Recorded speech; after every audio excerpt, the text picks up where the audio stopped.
Hello,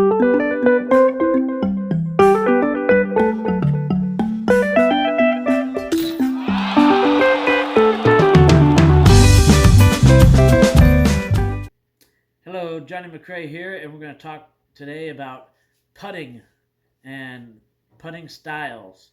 So, there is a few different things you could do on the putting green that can help you out to be a good putter. And one of the things that you want to do is you want to learn multiple styles of putting, because if you're not making a 20-foot putt, you are not a good putter. You want to be able to make a 20-foot putt no matter what the course gives you, whether it's a low ceiling, over a bush, in a bush, behind a tree, whatever it is. You want to be able to throw all styles of putts. So what I mean by that is you want to be able to do a staggered stance, which is one foot in front of the other foot, to where it's more like a boxer stance. You want to have your feet based underneath your body. You don't want to have your feet too far outsides. That creates problems with your pushing and following through, where you can't get a consistent thing going.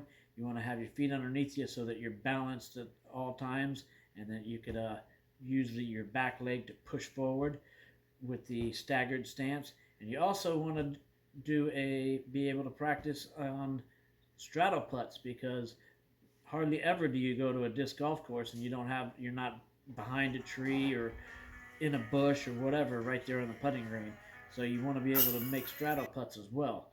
So you need to practice them all. You need to practice on all angles of release on your putts, whether it's an Anheuser putt or a Heiser putt or a dead straight putt.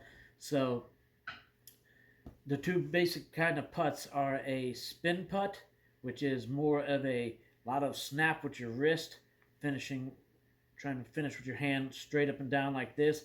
You don't want to be over here. That's going to create you to pull it right. Or like this, it's going to make you miss left.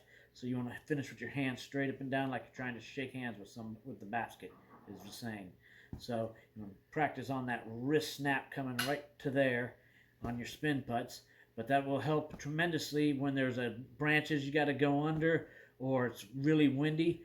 When a spin putt is super advantageous.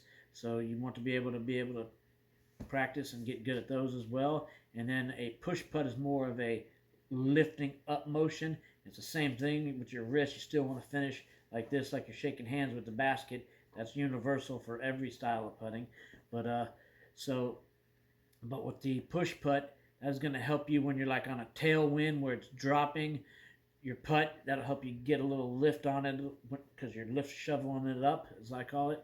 And also, like if you're going over a bush, it's more helpful.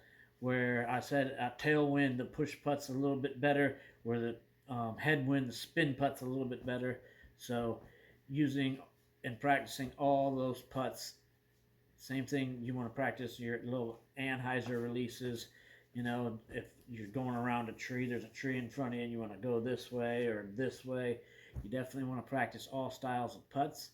So like I said, if you're not making 20-foot putts, you are not a good putter. So you want to make all your putts that you can. So practicing every style will help you become a better putter, and it'll all your buddies.